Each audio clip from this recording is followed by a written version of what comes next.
দেশের 10টি অঞ্চলের উপর দিয়ে দুপুরের মধ্যে 60 কিলোমিটার বেগে ঝড় বয়ে যেতে পারে বলে জানিয়েছে বাংলাদেশ আবহাওয়া অধিদপ্তর। বৃহস্পতিবার দুপুর 1টা পর্যন্ত দেশের অভ্যন্তরীণ নদীবন্দরগুলোর জন্য দেওয়া আবহাওয়ার পূর্বাভাসে এসব তথ্য জানানো হয়েছে। ওয়ালটন এখন দেশের সীমানা পেরিয়ে পৌঁছে গিয়েছে 50টিরও বেশি দেশে। ওয়ালটন, ঘরে ঘরে বিশ্বজুড়ে। পূর্বাভাসে বলা হয়েছে খুলনা, পটুয়াখালী, বরিশাল, নোয়াখালী, কুমিল্লা, চট্টগ্রাম, ফরিদপুর, মাদারীপুর এবং খুলনা অঞ্চলের উপর দিয়ে দক্ষিণ পূর্ব দিক থেকে ঘন্টায় 45 থেকে 60 কিলোমিটার বেগে অস্থায়ীভাবে দমকা হাওয়া সহ ঝড় বৃষ্টি বয়ে যেতে পারে। এসব এলাকার নদীবন্দরকে 1 নম্বর সতর্ক সংকেত দেখাতে বলা হয়েছে।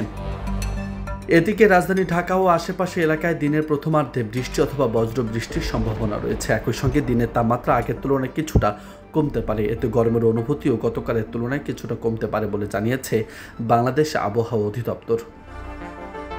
পূর্বাভাসে বলা হয়েছে সকাল 6টায় ঢাকার তাপমাত্রা ছিল 24.8 ডিগ্রি সেলসিয়াস এবং এ সময় বাতাসের আপেক্ষিক আর্দ্রতা ছিল 96%। আর গতকাল ঢাকায় সর্বোচ্চ তাপমাত্রা ছিল 36 ডিগ্রি সেলসিয়াস এবং আজকের সর্বনিম্ন তাপমাত্রা রেকর্ড করা হয়েছে 24.5 ডিগ্রি সেলসিয়াস। সেই সঙ্গে ঢাকা, বরিশাল, চট্টগ্রাম, সিলেট বিভাগের কোথাও কোথাও মাঝারি ধরনের ভারী থেকে অতি ভারী বর্ষণ হতে পারে। এছাড়া সারা দেশে দিনের তাপমাত্রা সামান্য কমতে পারে এবং রাতের তাপমাত্রা প্রায় অপরিবর্তিত থাকতে পারেও বলে জানিয়েছে বাংলাদেশ আবহাওয়া অধিদপ্তর।